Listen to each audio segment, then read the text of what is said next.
Arthur. I am working for the Baobab network, which is an early stage Pan-African accelerator. We invest across the continent into tech businesses or tech-enabled businesses in order to provide capacity growth, support, and access to more funding for our portfolio companies. We also provide a check of $25,000, and for all that support, we take about 10% equity. And I'm Esther Ndeti, investment lead at Uncap. So what we have essentially is a platform where we do all our decisions, applications, investment process. We're trying to automate the process so we can do these investments at scale. We currently have 27 businesses in our portfolio. We're looking to do another 100 by the year's end. And hopefully just invest in several good founders across 4 countries, Kenya, Uganda, Tanzania, and Nigeria. We apply the revenue-based funding model, where essentially we invest into your business and take an equity stake, and you essentially buy your equity stake back based off of your revenues on a monthly basis. We understand that we are unique and we're trying a different model to everybody else, but we really think we'll make an impact with the approach that we're taking. Sounds very exciting. What do you think of the panel today? I think I enjoyed the panel today. It was a good mix because we are very, very early stage investors, and then we had Partech, which is a Series A investor, and then we had yourselves, and then we had 2 founders who have already raised pre-seed funding really early on. So it was a good mix because I think the objective of the discussion was really to talk about the fundraising process and the fundraising landscape, particularly in East Africa. Yeah. I enjoyed the discussion because we had different perspectives and takes and experiences as well. And also being able to demystify the whole, being able to raise a local round was interesting for me because I know Simon was able to talk about his experience doing that. While on the other side, just being able to hear Lokan's take, being able to raise funding from various parts of Africa as well.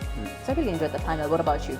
Yeah, I think it was great. Listen, anything that talks about democratizing access or funding for Africans, I'm all for it.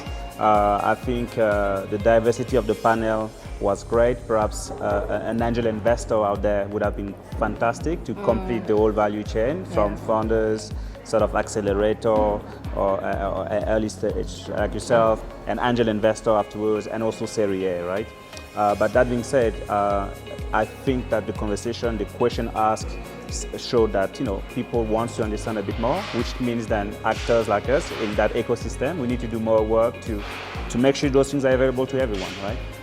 Because at the end of the day, a lot of it is like education almost, how to get to a founders or to a VC, how to prepare a pitch deck, but also how to make sure that, because you're a bit younger, you still can have a shot at it. And so all this conversation is great because it tells us something. We need to provide more content out there for people to know, even if I'm straight from Kilimani or Dodoreti, excuse myself, I'm not Kenyan, but all this area around Nairobi, then you still can make it to build a good business, because that's what's important. It's not about raising money, it's about building good business with good fundamentals and hopefully being profitable in the future. So yeah, all in all, I don't know I went too long, but it was a great panel. So what would you say is your parting shot for today? I think that founders on the continent needs to look at angel investment a bit more.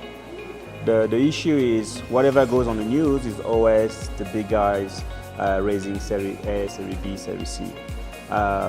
Yet most founders typically are at the pre-seed stage and seed stage on the continent, which means that we need to provide, so we, the ecosystem player, we need to make sure we provide more content, webinars, to tell people, like, actually, don't just look at those Series A, Series B. There are other actors that makes more sense at the stage you're in to grow your business. Now, whether it's an accelerator like yourself at the Baobab network, whether it's your organization, whether it's a virtual accelerator or a VC studio, whatnot, find the right player at that stage that can help you get to that stage. I think that's my biggest takeaway to African founders. Yeah. I think for me, it was also just highlighting that there's various capital options out there. So away from straight debt or equity, within these structures, there's alternative structures within that. So, revenue-based financing for us, but probably your business, what it will qualify for is a grant facility as opposed to venture capital. Yes. I think there's been a spotlight on venture capital so much so that everybody feels that to be successful, they need to raise venture capital funding. Yep. So I don't think there's anything wrong with that, but just a reminder that there's various capital structures and investment vehicles out there that could be probably better suited to these businesses, Yep. depending on the stage and the industry that they're operating in. But it was a fantastic discussion. Awesome. And on that, we close.